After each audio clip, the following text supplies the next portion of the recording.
What if you started a home food business? Maybe you're looking for a side hustle. Maybe you simply want to do business. Or maybe you're already a good cook and people like your food. So you decide to open a home food business. No restaurant rent, no staff to manage, no storefront to worry about. For anyone unfamiliar, a home food business simply means preparing food in your own kitchen and selling it directly to customers, under local rules.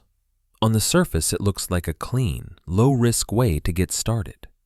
But before forming opinions, it's important to slow down and understand how this actually works in the US.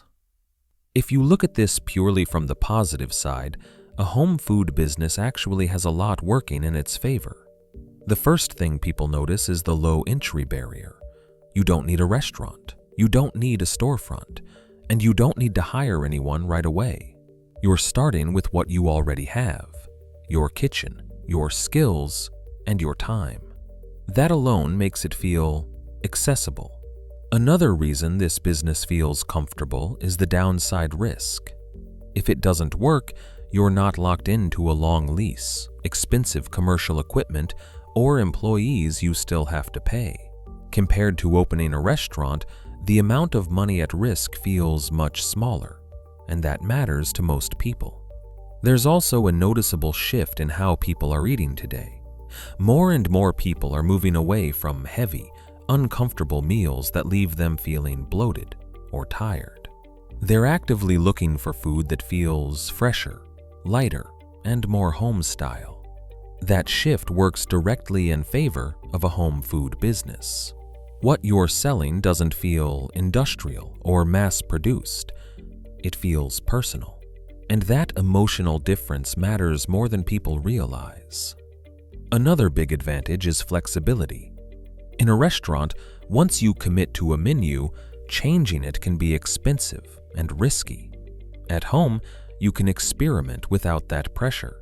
If one item doesn't work, you're not stuck with it. If burgers don't sell, you can try wraps. If that doesn't work, maybe pasta, pizza, or something entirely different.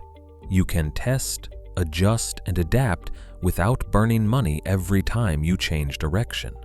Food also has repeat demand.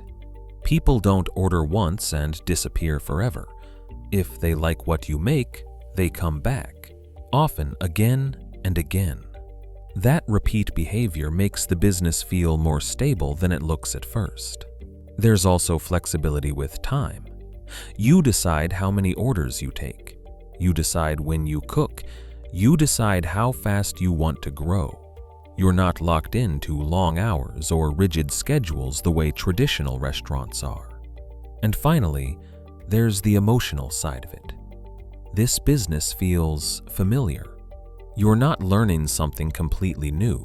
You're doing something you already know how to do. When you put all of this together, it genuinely feels like a safe, practical way to start doing business from home.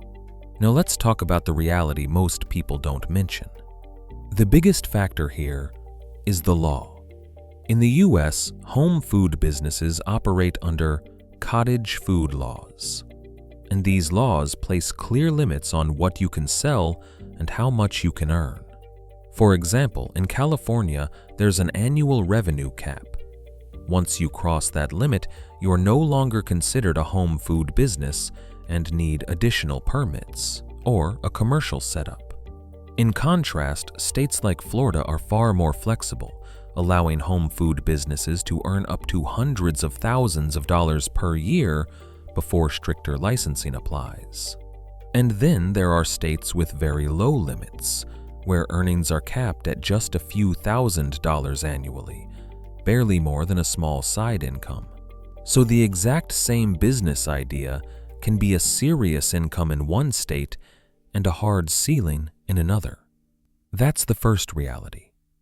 The second reality is what you're allowed to sell. In many states, you can't sell everything from your home kitchen. Hot meals, meat dishes, dairy-heavy foods, and anything that requires refrigeration are often restricted. So your menu isn't just about what customers want, it's shaped by what the law allows. The third reality is delivery. Most home food businesses don't have walk-in customers. You either deliver yourself, which costs time and fuel, or you rely on delivery platforms that take a meaningful cut of each order. The fourth reality is health and safety. You are working around food every single day. Hygiene, consistency, and cleanliness aren't optional. They're critical. One mistake can damage trust quickly, and in some cases lead to fines or shutdowns. And finally, with all of this combined, many people eventually find themselves earning less than they would in a regular job, sometimes not even enough to comfortably survive. So yes, this business is simpler than opening a restaurant, but it's not unlimited, and it's not hands-off. Understanding these limits early makes all the difference. If I'm being honest, this business doesn't make sense to me as a long-term plan. If my income is capped by law and I'm restricted on what I can sell and I'm still putting in long hours, then personally I don't see it as something I'd want to do forever. That doesn't mean it's a bad business. It just means it's not for everyone. If I were to start a home food business, I'd be very clear about what it is and what it isn't. I'd see it as a short-term opportunity, not a permanent solution. The first thing I'd do is check my state laws and revenue limits very carefully, because this business only works properly if you're in the right city and the right state. Some states give you room to grow, others quietly stop you before you even get started. If I were in a state with tight limits, I wouldn't fight the system. I'd work within it. I wouldn't try to run a big menu. I wouldn't try to cook all day.